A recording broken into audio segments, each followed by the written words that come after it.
Remember Pete. Remember Pete.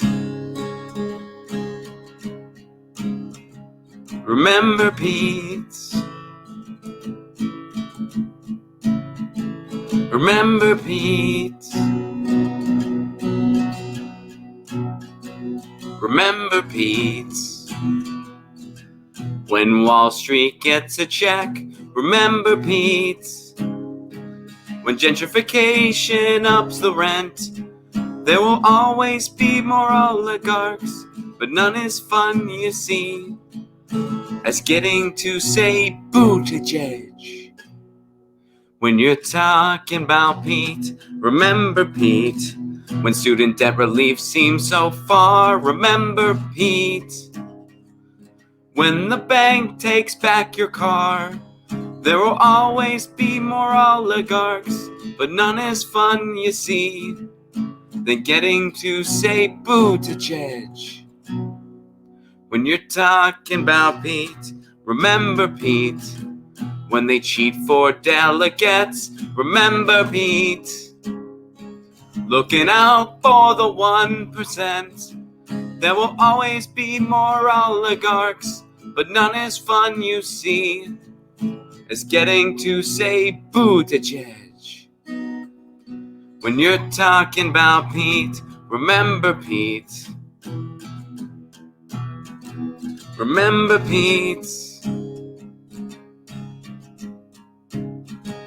Remember Pete. Remember Pete. Remember Pete. When you get a corporate buck, remember Pete.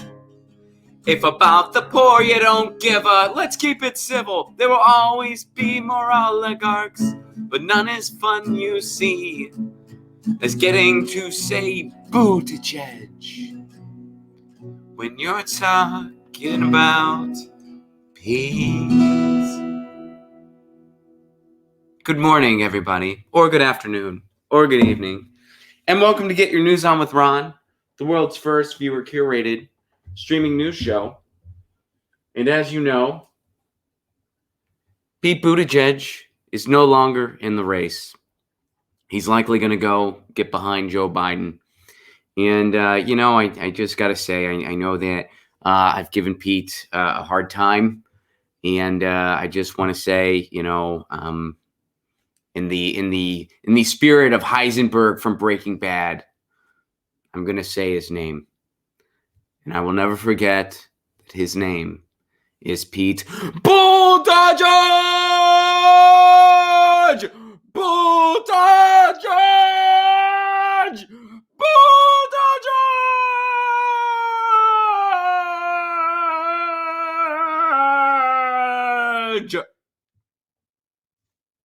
Good morning, everybody. Good afternoon, good evening, good future.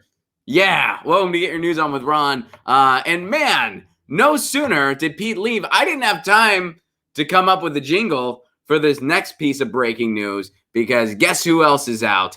Amy Klobuchar's out. Amy Klobuchar is out. Well, let's start here, though. What happened to Amy Klobuchar this weekend? Well, I'm going to show you. Check this noise out. This is beautiful. This happened in her home state, nonetheless. Look at this. All right.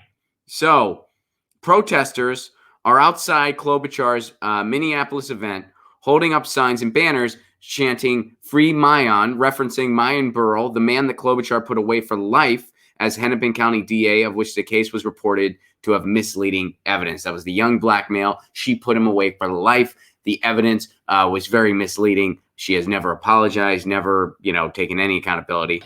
Free Mayan! Free Mayan! All right, so let's go on. The protesters then walked into the event space. So here they are. I don't think there's any volume in this. Yeah, it doesn't look like there's any volume in this, but you can see them walking in. Stop mass incarceration. So this person tweeted this in real time. This person, Amanda Golden. The protesters are now on stage and are trying to talk over the campaign playlist, which has been turned up louder. What do you think the playlist consisted of? What do you think, Amy Klobuchar? I bet it's a lot of what do you think she listens? I bet it's a lot of Neil Diamond. I bet if I had to take a guess, no offense to Neil Diamond, I'm just spitballing here. I bet it's a lot of like, I don't know, like maybe Dolly Parton. I don't know. What do you think Amy Klobuchar listens to? Anyway, so the protesters are now on the stage trying to talk over the campaign playlist, which has been turned up louder. I bet they played Sweet Caroline a lot. Sweet Caroline. Da, da. Oh, wait, no, that's not. Yeah, you know what I'm talking about. Protesters have been on the stage for over 20 minutes. This is ongoing. The protesters have been on stage in Minneapolis for close to an hour now, and Klobuchar's event was scheduled to begin 25 minutes ago. And how did it end? Protesters just canceled the event. Klobuchar event just canceled due to protesters. I think this one might actually have volume here. Let's check it out. No? Sorry to say that tonight's event. All right. But either way, the event canceled because of protesters. How about that? How about that? And now, well, what happened next, everybody? Well, here's what happened next. And this is breaking news as of this morning. Boom. Check it out. Amy Klobuchar ends her 2020 presidential campaign and will endorse, who's she going to endorse? Joe Biden. Whoa. What happened to the Liz Warren and Amy Klobuchar unity thing? Senator Amy Klobuchar will end her presidential bid today and endorse Joe Biden. The Klobuchar campaign confirmed that the senator is flying to Dallas to join Biden at his rally, while she will suspend her campaign and give her endorsement on the eve of Super Tuesday. Klobuchar's path to the nomination all but closed after she posted sixth-place finishes in Nevada and South Carolina, a sign that the Minnesota senator's surprising showing in New Hampshire would not be nearly enough to propel her toward the nomination. Also, her event had to be canceled in her own home state. Everybody was talking about, well, in Minnesota, she's going to give Bernie a run for his money. That's her home state. Oh, they had to shut down an event for her in her home state. So Amy Klobuchar, up, and there's Anderson Cooper. Can't miss out on that Anderson Cooper ad. By the way, I tweeted this out in reference to that. So Amy Klobuchar now supporting Joe Biden. Pete Buttigieg likely also supporting Joe Biden. So check this out. I tweeted this in reference to it all. Liz Warren, girl power. Amy Klobuchar. Yeah, well, sure, actually, sorry. Karma. Hello, Liz Warren. We meet again. Liz Warren stabbed Bernie in the back quite a few times. And now she's getting it back because Amy Klobuchar's going over with Joe Biden. And Pete Buttigieg is going over with Joe Biden. And what are they doing? They're consolidating to try to make sure Bernie doesn't get the nomination. They realize what they're doing. They're splitting the centrist vote. So they're trying to consolidate. And it's looking like, so what their hope is at this point, what they're hoping for, and by they, I mean the establishment, what they're hoping for now is that they're hoping that Liz Warren takes votes away from Bernie and that Joe Biden has enough that he'll be the majority. That's what they're hoping for.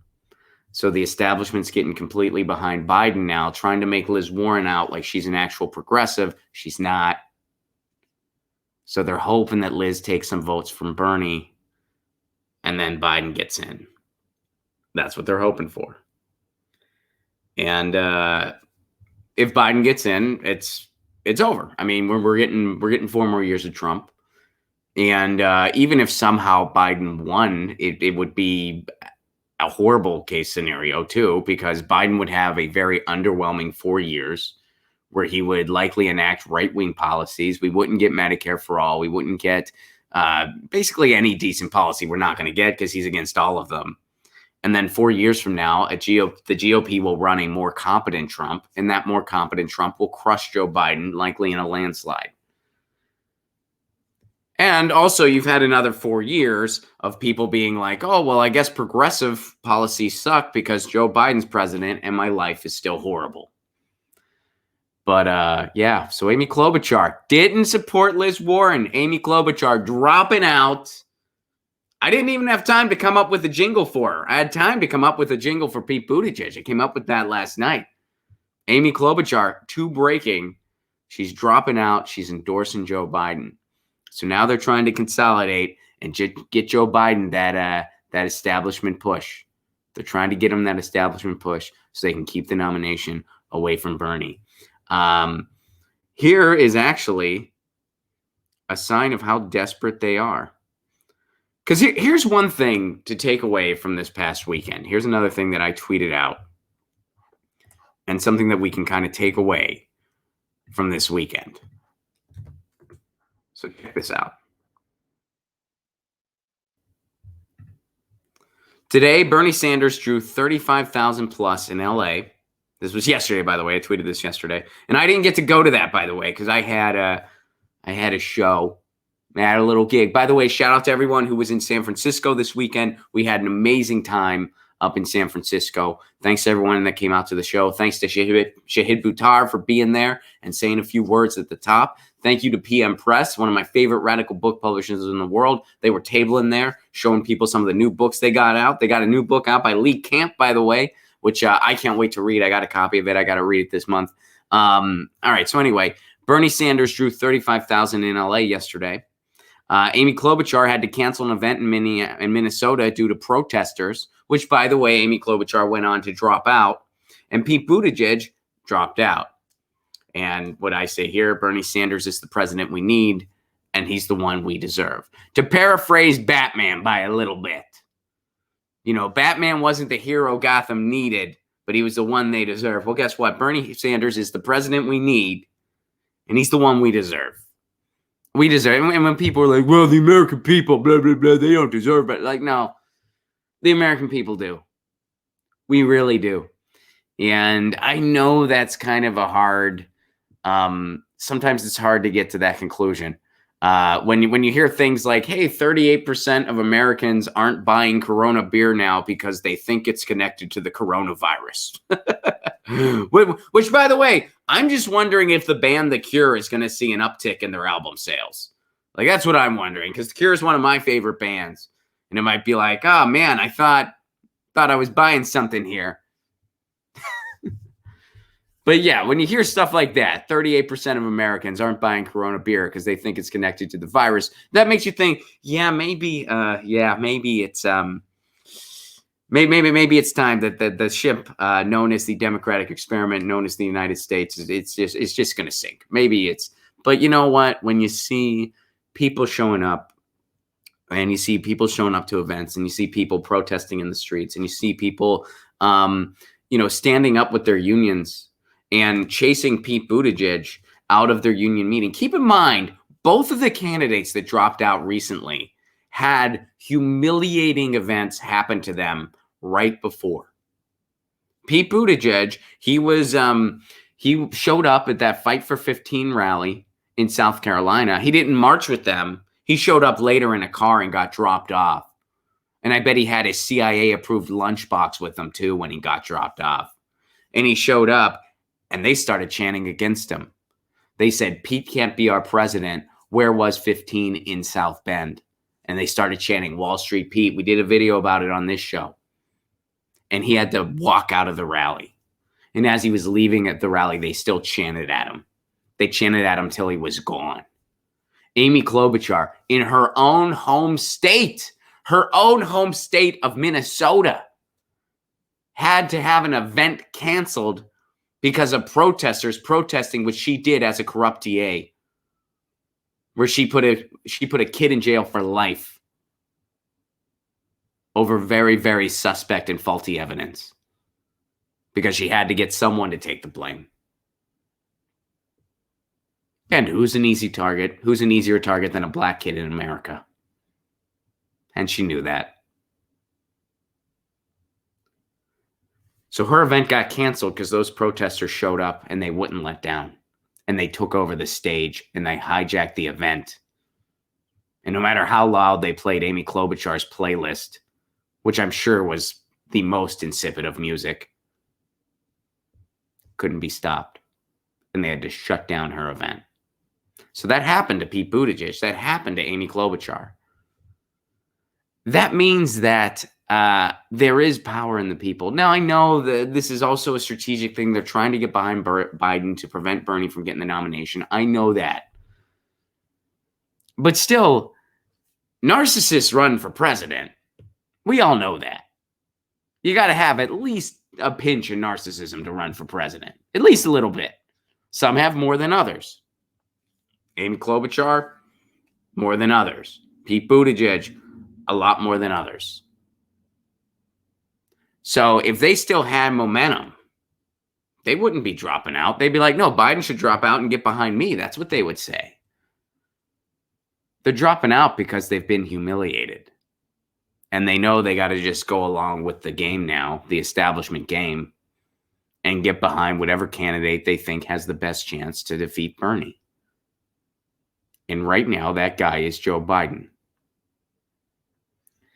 And, you know, I think a lot of us kind of saw this coming. I think the final three, it's going to be Liz, Joe Biden, and Bernie Sanders. Warren, Biden, and Sanders.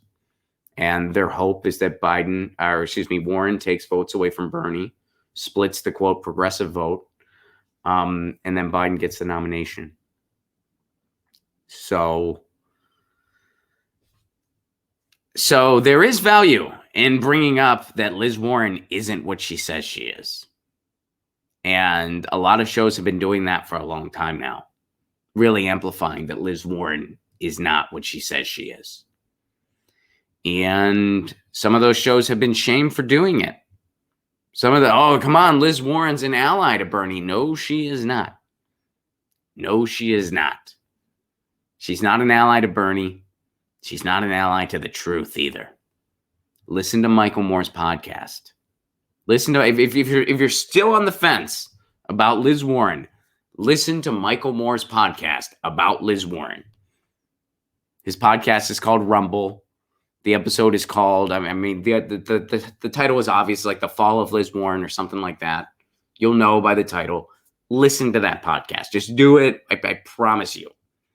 Listen to that podcast. But nonetheless, the establishment is getting real scared. Here's something they actually tried to do in Florida, to kind of connect all the dots here. They tried to do this recently in Florida. My editor, Joe, shares this. 2 Florida Democrats sue to keep Sanders off the primary ballot. In the lawsuit filed Monday in Circuit Court in Leon County, the plaintiffs asked that Sanders be disqualified from the Democratic Party because he's declared an independent. The Florida Democratic Party labeled the complaint as ridiculous, and the Sanders campaign called it spurious. So there you go. At least that's the public image of the Florida Democratic primary. Publicly, they're saying that's ridiculous. Privately, well, who knows? Take your guess. We don't know.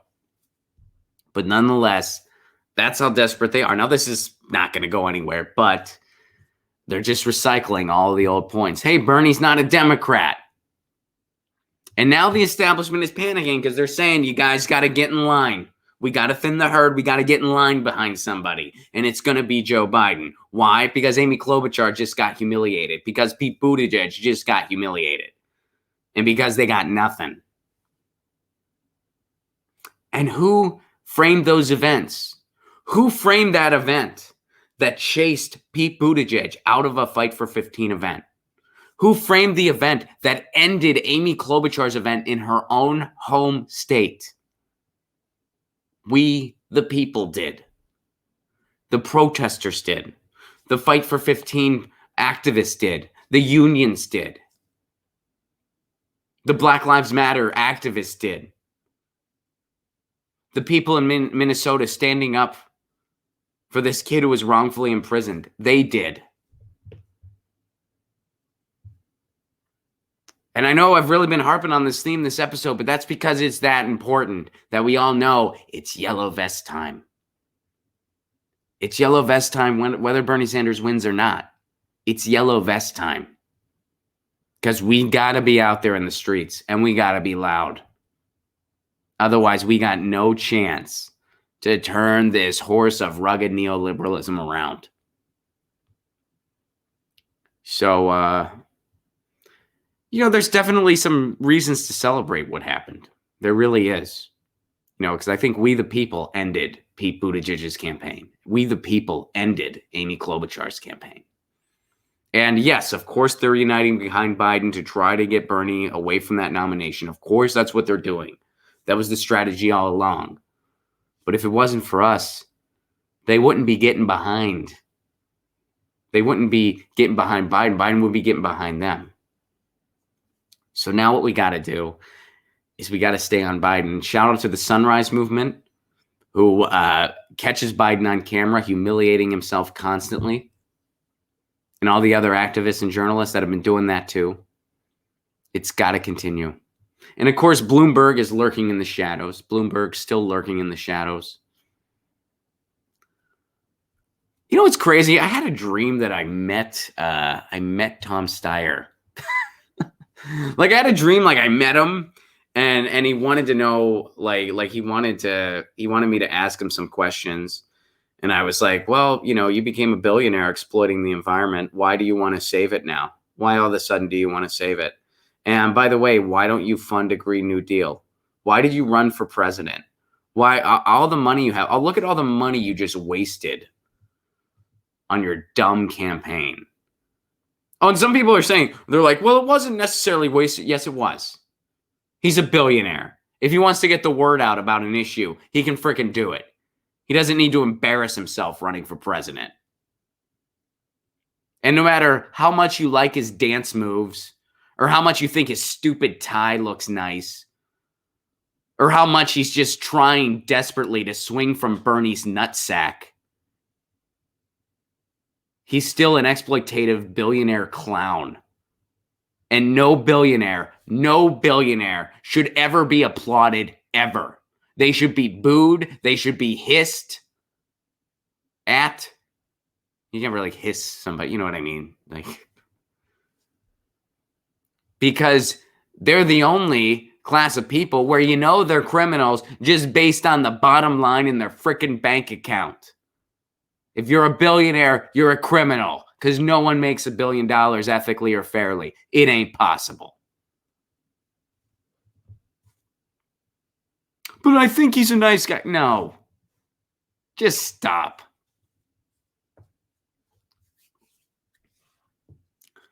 So they are scared right now. The establishment is scared right now that they're not going to be able to stop Bernie. And this is their final play.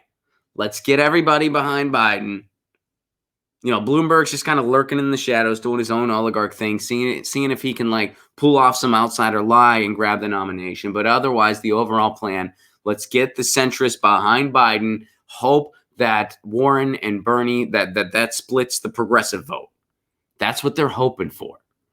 But because of independent media and because of activists and because of boots on the ground, Liz Warren has been unmasked as the establishment shill that she is. And that needs to continue. Because otherwise, they're going to be able to steal this thing from Bernie. And then guess what? We get 4 more years of Trump. That's what we get. 4 more years of Trump. All right. So, now this happened. So Bernie had this pretty kick-assitude rally. And I unfortunately couldn't be there because I had a show. I had the show scheduled before I knew Bernie Sanders was going to be doing his thing. I didn't know about it. So that was kind of a bummer. But it was a fun show. I mean, I'm glad I had a show. I had fun. But Public Enemy was there. Or at least Chuck D from Public Enemy was there. Check this out. Public Enemies. Wow, I just pluralized it for no reason. I just totally brain farted. I started reading the second part of the headline, I started reading parts and said Public Enemies. That was the lamest thing. Hey guys, do you know that hip hop group Public Enemies? They make the cool swankin' beats, yo. They're swankin' hip and for the kids. Thumbs up. Hey, Public Enemies. It's actually a punk band that predates Public Enemy. And then when Public Enemy really broke it big, they were like, we got to change our name. So they changed their names to the Farts Kids. And yeah, check out the Farts Kids' new album. They're great. But anyway, we're talking about Public Enemy. Public Enemy parts ways with Flava Flav after dispute over Bernie Sanders rally in LA. You know, Flava Flav follows me on Twitter, so I that bums me out. This all bums me out. So the iconic rap group Public Enemy had an internal struggle over the weekend because, the Bernie Sanders event happened over this weekend, and that ended with founding member Flava Flav being fired. Public Enemy and Public Enemy Radio will be moving forward without Flava Flav, Public Enemy said in a brief statement Sunday, according to Rolling Stone. We thank him for his years of service, wish him well. Flava Flav and Chuck D were beefing over the marketing of their group's name and likeness being used by Democratic presidential candidate Bernie Sanders, who held a campaign rally in Los Angeles on Sunday. Sanders used both Public Enemy's name and the title of their song, Fight the Power, on promotional items. Posters of the event said Fight the Power in red at the top with Bernie Sanders plus Public Enemy at the bottom. Rolling Stone reported that in a letter to Sanders, Flava Flav's attorney wrote that Public Enemy's endorsement of Sanders was false. Only Chuck D was supporting the candidate, the letter said. Here's what the letter said. Well, Chuck is certainly free to express his political views as he sees fit. His voice alone does not speak for Public Enemy. Okay. So Chuck D says he owns the Public Enemy trademark. Chuck D told Billboard Friday that he could perform as Public Enemy if he wanted to because he is the sole owner of the Public Enemy trademark and created the logo himself in the mid-'80s. Flava chooses to dance for his money and not do benevolent work like this, Chuck D's statement to Billboard read. He has a year to get his act together and get himself straight or he's out. On Sunday, Chuck D responded to a tweet from someone who said Public Enemy without Flava Flav isn't Public Enemy. And I would not. All right, so here's what Chuck D wrote. I would not have a Public Enemy without a Flavor Odette, Chuck D wrote. However, I will park it in the driveway, take off the plates, wait to re-register it when it's running right, and drive the smart card called Enemy Radio. Then we expect your Public Enemy support when that vehicle is right ready. Chuck D also tweeted, last final note, the last final note was my last straw was long ago. It's not about Bernie with Flav. He don't know the difference between Barry Sanders or Bernie Sanders. He don't know either. Now, that's in reference to what happened at a Garth Brooks show. So for those of you that don't know, and this is another Music Monday-centric story, at a Garth Brooks concert, Garth Brooks was in Detroit, at least I'm pretty sure it was in Detroit, and he was wearing a Barry Sanders jersey. Barry Sanders, the legendary running back, who was a running back for the Detroit Lions, which, he was arguably the best running back in the game for a long time, and I say arguably because, I'm not an expert on football or anywhere close. Like I'm not. And I know like football experts, they can dispute who was the best and who wasn't all day. And I have no dog in that fight at all, which is a weird pun to make considering what Michael Vick got in trouble for. But anyway, or a weird phrase to use. It's not a pun. It's a, phrase, but, you get the idea. So, but Barry Sanders, legendary running back for the Detroit Lions, he had on a Barry Sanders jersey in Detroit, and they thought a bunch of fans thought it was a Bernie Sanders thing, and they got mad at him. They got mad at him because they thought he endorsed Bernie Sanders. And I'm thinking, do those same Garth Brooks fans think that he is the guy from Wayne's World? Like, do they yell "Party on, Garth" to him? Like, the same name. I don't know. What's the difference? Same name. But so Public Enemy, so anyway, they're parting ways here. So who's Flava Flav supporting? Like what is, I don't understand how any creative type wouldn't want to be behind Bernie Sanders. I just don't. And I understand that people have different political perspectives for different reasons. I understand that. I'm not trying to but I just feel like when you come from the creative class where it's such a common story. I've been a comedian for over a decade now, and it is very sad. And part of the reason I feel the way I do about the world, and in particularly about healthcare, is, there's a number of reasons. When I was 18 years old, or actually I was a little older than that, but I was seeing this girl who, she didn't have the best relationship in the world with her paternal father, who, She didn't see him much or anything like that, but he paid for her health care because he had to. And when she turned 18, he just took her off his health care. Legally, he could, so he did. And her mom didn't have a job that provided health insurance, neither did her stepdad. So she didn't know if she was going to be able to stay in school because she was over 18. She did not have health insurance. And I was blown away that something like that could happen in a country like the United States. And from that day forward, I mean, before I didn't understand it, you know what I mean? Like I just wasn't cognizant of that stuff. I had healthcare growing up because of my parents' job, because I was a dependent. And then I was in college myself. And I just never knew something like that could happen. You know, I was fortunate enough to not have to realize that that was the world we lived in. And from that day forward, I became a huge supporter of single-payer healthcare, to the point that in 2008, I didn't want to get behind Barack Obama right away because he didn't support single-payer healthcare. Dennis Kucinich did. So I supported Dennis Kucinich. Eventually supported Obama, but, supported Dennis Kucinich at the beginning. Another reason that theme really gets driven home for me on a personal level is because, I am part of the creative class and I have been most of my adult life. So I can't even begin to tell you how common the story is of, oh, they found something. And this could have been stopped and prevented, but so-and-so didn't go to the doctor every year because they don't have health insurance. That is such a common story in the industry in which I labor. So I don't understand how anybody dwelling in an industry like that couldn't at least, maybe you are against other policy ideas of a Bernie Sanders or whatever, but healthcare, I don't get it.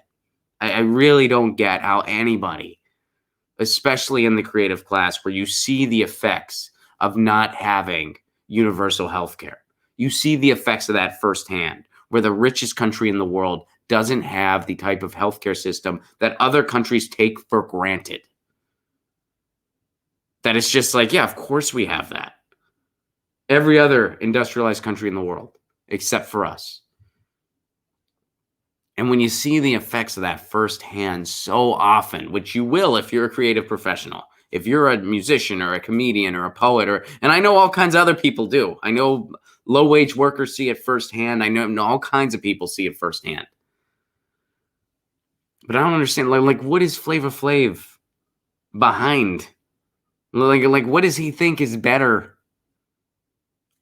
And I know it's like, well, Ron, people, when people get money, sometimes it kind of, they have the blinders on. They can't see over those dollar bills, those stacks of dollar bills. They can't see over it to see the big picture.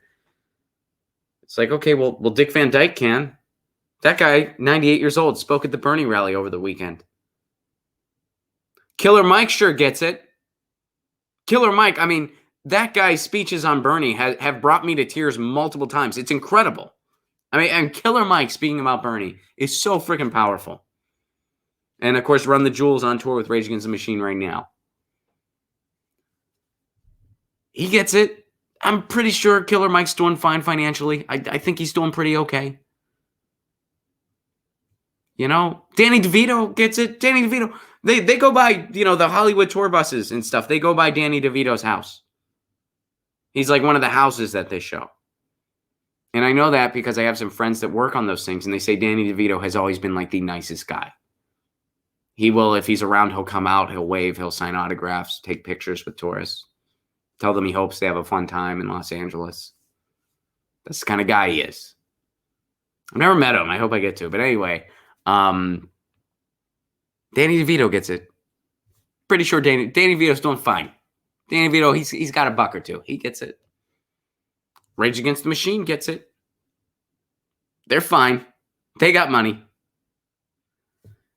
So, yeah, it's sad to see something like this happen. And in principle, I understand the principle of it where it's like, well, this is our brand, and some of us might not want to loan our brand to a certain thing. And guys, I got to tell you, that's one of the reasons I like being a solo artist. That's one of the reasons if I want to lend my name to anything or not lend my name to anything, I just have my internal monologue. Hey, Ron, do we like this thing? Yeah. Do we want to support it? Yeah. Go for it. That's it. I do not have any band members that I have to discuss things with. I get to just make that judgment call as a solo practitioner, if you will, or a solo artist, whatever you want to call it. And that's a nice place to be in. So, yeah, this is a bummer to see this. This is a bummer to see Public Enemy parting ways over this. But, I am sure that the event was pretty badass. I'm still bummed out I couldn't be there, but I'm sure it was pretty awesome. All right, let's see what you guys are saying, and then we will dismount here. By the way, I do have some housekeeping that I wanna lay on you here first. So first of all, tour dates. I got them. Guys, do not wait. Get your Florida. We're coming in 2 weeks right before the primary. Get those tickets. It is going to be a huge extravaganza. March 12th, we're going to be in Orlando. March 13th, Tampa, Florida. March 14th, Miami, Florida. Jen Perlman's going to be there. She's running against Debbie Wasserman Schultz. She is going to be at the Miami show. Get your tickets now, ronplacone.com. Do not wait. August 9th, I'll be at Concord University in West Virginia. April 9th, I'll be at Concord University in West Virginia. April 10th, I'll be in Pittsburgh, Pennsylvania. April 24th, back with the Progressive Comedy Tour. Seattle, Washington. April 25th, Portland, Oregon. And there are dates all throughout 2020. Do not wait. Get your tickets now. Indianapolis, Detroit, Cleveland, Louisville, Nashville, Atlanta. Hold tight. Tickets are coming real soon.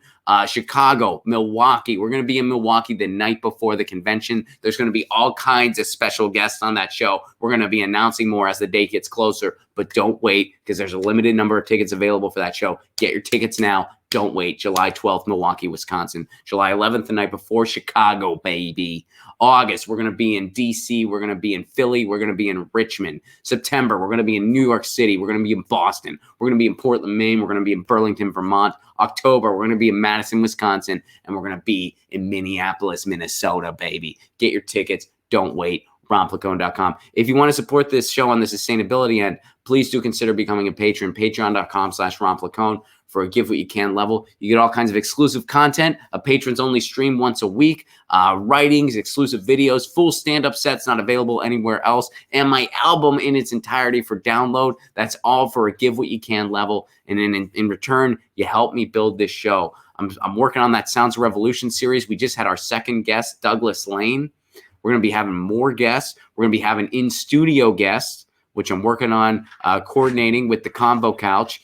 So that's happening. Lots of happenings. Patreon.com/ronplacone if you are so able and willing. Yeah, let me see what you guys are saying. Balthazar, thank you very much for the Super Chat contribution.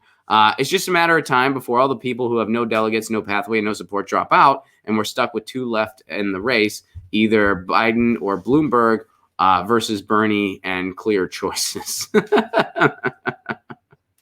Bernie and clear choices. I love that, Balthazar. Thank you. Balthazar, thank you again for the Super Chat contribution. Klobuchar, Steyer, and Peter Memes suspending shine such a huge light on those left in the race with no pathway aren't hitting minimums and damaging Bernie. I am with you. Yep, that's what they're trying to do. I think they're trying to get it to the final three. I think Bloomberg is kind of like just this sort of wild card hanging out there where it's like, well, what if somehow people are convinced he's like the outsider, like the GOP thought Trump was, and then it's a Trump Bloomberg election, which would be terrible. That would, oh man, it's the same. I mean, Trump and Bloomberg, they're basically the same person. That's like fighting fire with fire, and that doesn't work. Fighting fire with fire does not work. Trump and Bloomberg actually learned that at the cross burning they met at. Fun fact. Not actually a fact, but you get the idea. So thank you for that, Balthazar. So I think that's what they're trying to do. Bloomberg, some like outsider, and then they're trying to get the centrist behind Biden. And they're hoping that Warren and Bernie split the progressive vote, and then it goes to Biden. I think that's what they're vying for. So I think they're trying to either get Biden or Bloomberg in there. So we'll see. We'll see. And guys, the last housekeeping thing I want to mention, and I'll be mentioning this throughout the week. So we will have normal shows this week. It'll just be totally normal this week, Monday through Thursday. This weekend, guys, I'm getting married. I'm really excited, a little nervous, a little bit of everything. Still got a lot to do. It's kind of crazy. My days are going to be pretty nuts. We'll be streaming like usual. If I seem a bit scatterbrained, it's because, dude, I got a wedding coming up. Wow. But anyway, next week, the reason I tell you guys this, next week, the show will be on hiatus. I'm getting married. Then I'm going away for a little bit to just kind of veg out, let that seep in. It's not my actual honeymoon. I'm going on a honeymoon later in the year. But yeah, so the show will be going on a break for that following week because I'm going to be out of town for a little bit. And then Grandma and I are touring in Florida. So there will be some videos coming out, but the stream will be on hiatus, not this week, but the following week. There will be no regular stream next week. I'll, of course, be posting that on the YouTube channel. I'll be tweeting that and so forth. But this week is business as usual. So I will see you guys tomorrow, same time, same channel. And in the meantime, you know the drill. Lucy says meow. I say peace. Peace.